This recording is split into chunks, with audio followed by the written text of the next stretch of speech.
Hello friends, welcome to the sociology lecture series for UPSC optional. तो इस video lecture में we will continue with our next topic that is sociology and scientific method. तो क्या sociology में हम scientific method को use कर सकते हैं, ये हम पढ़ेंगे इस लेक्चर में। साइंटिफिक मेथड क्या है? It refers to an systematic rational and objective set of steps to explore the truth. यानी कि एक तरीका है जिसकी हेल्प से हम सच्चाई तक पहुंच सकते हैं। It helps in investigating phenomena और correcting previous knowledge. It is associated with natural sciences. तो यानी कि हम जो भी नेचुरल साइंस में बायोलॉजी के जो भी कंसेप्ट पढ़ते हैं तो उसमें हम साइंटिफिक मेथड का यूज़ करते हैं, राइट। ऑब्जर्वेशन करते हैं, लेबोरेटरी में एक्सपेरिमेंट्स करते हैं, तो ये मेथड साइंटिफिक मेथड का यूज़ करके हम लोग थियरी पे पहुँचते हैं। तो सोशोलॉजी में भी हम क्या कर सकते हैं, साइंटिफिक मेथड को यूज़ करके थियरी पे पहुँच सकते हैं। तो जॉर्ज लुनबर्ग का कहना है कि साइंटिफिक मेथड 3 बेसिक स्टेप्स होती है। फर्स्ट क्या होता है, हम ऑब्जर्व करते हैं, सिस्टमेटिक ऑब्जर्वेशन, फिर classification and then interpretation of data. तो जो हमें डेटा मिला है ऑब्जर्व करने के बाद उसको हम इंटरप्रेट करके एक नतीजे पे पहुंचते हैं। Then elements of scientific method. So काफ़ी सारे एलिमेंट्स है साइंटिफिक मेथड में। क्या क्या होता है स्टेप बाय स्टेप। तो फर्स्ट क्या होता है, प्रॉब्लम डेफिनेशन। पहले तो हम यही देखेंगे ना कि हमारी प्रॉब्लम क्या है, हमें किस पे रिसर्च करना, हमारा टॉपिक क्या होगा। तो basic idea of what one is looking for. So topic होगा तो टॉपिक जब आपको मिलेगा तब आप चालू करोगे उस पर, ठीक है। सब आगे के स्टेप्स चालू करोगे। तो it provides direction to the research. So it is a set of assumption based on existing knowledge. Same phenomena can be studied from positivist और नॉन पॉजिटिविस्ट पर्सपेक्टिव, ठीक है। तो बहुत सारे पर्सपेक्टिव हो सकते हैं, ठीक है। एक प्रॉब्लम को अगर आप सोशियोलॉजी में पॉजिटिविस्ट के व्यू से देख सकते हो या मार्क्सिस्ट व्यू से देख सकते हो, ठीक है। तो बहुत सारे पर्सपेक्टिव्स होते हैं। तो पहले आप प्रॉब्लम जान गए हो, आपका तरीका आप समझ गए हो कि आपको किस वे में जाना है। द नेक्स्ट स्टेप होगा हाइपोथेसिस फॉर्मेशन। मैं एक अजम्पशन बनाऊंगी।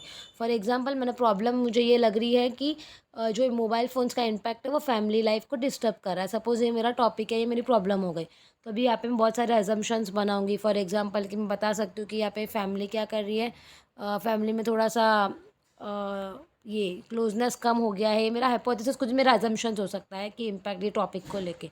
तो जो मेरा अजम्पशन है उसको मैं प्रूव करने की कोशिश करूँगी, प्रूव नहीं बट मैं ट्राई करने की कोशिश करूँगी कि मेरा अजम्पशन राइट है कि रॉन्ग है। तो आप उस पर इन्फो गैदर करोगे, ठीक है। ठीक है, तो मैंने अजम्पशन बना लिया है, मुझे क्या क्या अज्यूम करना है, क्या क्या मुझे लग रहा है कि जो मेरा टॉपिक है उससे रिलेटेड जो भी स्टेटमेंट्स है वो मैंने अज्यूम किए। उसके बाद आई विल डू रिसर्च। तो अभी जो मैंने अजम्पशंस किए हैं उस पर I will gather information. Information मैं कैसे गैदर करूँगी, तो फॉर एग्जांपल मेरा टॉपिक था impact of mobile phones on family life, ठीक है। तो मैं जाके फैमिली में सर्वेज लूँगी कि कितना टाइम वो लोग मोबाइल में स्पेंड करते हैं, उनका क्या बिलीफ है, उनका फैमिली लाइफ कैसे इम्पैक्ट हुआ है, लाइक वो लोग आपस में कितना टाइम एक दूसरे को देते हैं, वॉट एवर इंटरव्यू हो सकता है, ठीक है। ये सारा मेथड मैंने लिया। फिर इन सारा डेटा जो मेरे पास आया उसको मैं क्या करूँगी, एनालाइज करूँगी कि यार मेरी जो रिसर्च है वो राइट डायरेक्शन में जा रही है कि नहीं जा रही है, ये क्या है जो मैंने अज्यूम किया वो राइट था कि रॉन्ग था। फिर उसके बेसिस पे I will make a theory, ठीक है। तो इस तरह से क्या होता है, एलिमेंट्स को, सारे साइंटिफिक एलिमेंट्स को यूज़ करके मैं सोशोलॉजी में मैंने रिसर्च कर ली, ठीक है। तो ये यहाँ पे पूरा स्टेप बाय स्टेप डायग्राम भी दिया हुआ है कि कैसे आप पर्सपेक्टिव प्रॉब्लम को डिफाइन करते हो। Then you come to hypothesis, then information gathering by research methods, then आप इंटरप्रेट करते हो इस डेटा को, and then you come to a theory. But ये सोशोलॉजी का जो साइंटिफिक जो मेथड है ये पहले पॉपुलर था, बट अभी ये क्या हो रहा है, इसके बहुत सारे क्रिटिसिजम्स भी आ रहे हैं। तो first it became popular because जो अर्ली सोशोलॉजिस्ट थे वो तो चाहते ही थे ना कि साइंटिफिक डिसिप्लिन बने, बेस्ड ऑन नेचुरल साइंस में जैसा हम स्टडी करते वैसे ही स्टडी करें।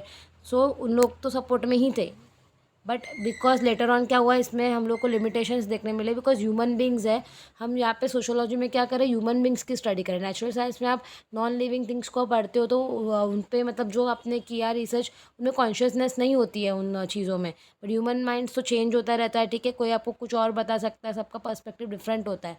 तो ये थोड़ा सा यहाँ पे क्या होता है, लिमिटेशंस आ जाते हैं साइंटिफिक मेथड के। तो यहाँ पे फर्स्ट तो क्या होता है, ऑब्जर्वर बायस हो गया, ठीक है। अब मैंने जो ऑब्जर्व किया, अब मुझे मे बी जो मैं एज्यूम कर रही थी कि मोबाइल का ये ऐसा इंपैक्ट हो रहा है, बट मे बी ये हो सकता है ना कि अभी फैमिली की बहुत सारी गैदरिंग्स भी बिकॉज ऑफ व्हाट्सएप पे फैमिली ग्रुप बन गए तो बॉन्डिंग अच्छी भी हो गई है। मतलब एक होता है कि मेरे बायस, मैं जो देखना चाहती हूँ मैं तो उसी नज़रिए से देखूंगी, तो ऑब्जर्वर का बायस हो जाता है यहाँ पे। सोशल डिजायरेबिलिटी बायस, यानी सोसाइटी आपको जो दिखाना चाहती है कभी कभी हम वही मतलब अज्यूम कर लेते हैं, तो ये भी रॉन्ग हो जाता है कभी कभी रिसर्च के टाइम पे। देन कार्ल पॉपर कहते हैं कि कभी कभी हमें वही नहीं पता चलता कि साइंटिफिक क्या है। साइंटिफिक मेथड में यही प्रॉब्लम होती है। अभी आप जो ऑब्जर्व करो क्या वो साइंटिफिक है, आप फैमिली को जाके ऑब्जर्व करो कि व्हाट इज साइंटिफिक, आपको कैसे पता चलेगा कि आप प्रॉपरली अनबायस्ड होकर रिसर्च कर रहे हो कि नहीं कर रहे हो। फिर यहाँ पे हम सोशोलॉजी में लेबोरेटरी एक्सपेरिमेंट्स नहीं कर सकते लाइक साइंस में हम जैसे करते हैं वैसा। फिर फियर बैंड कहता है कि scientific method restricts the choices of researcher and sociological research should be liberating.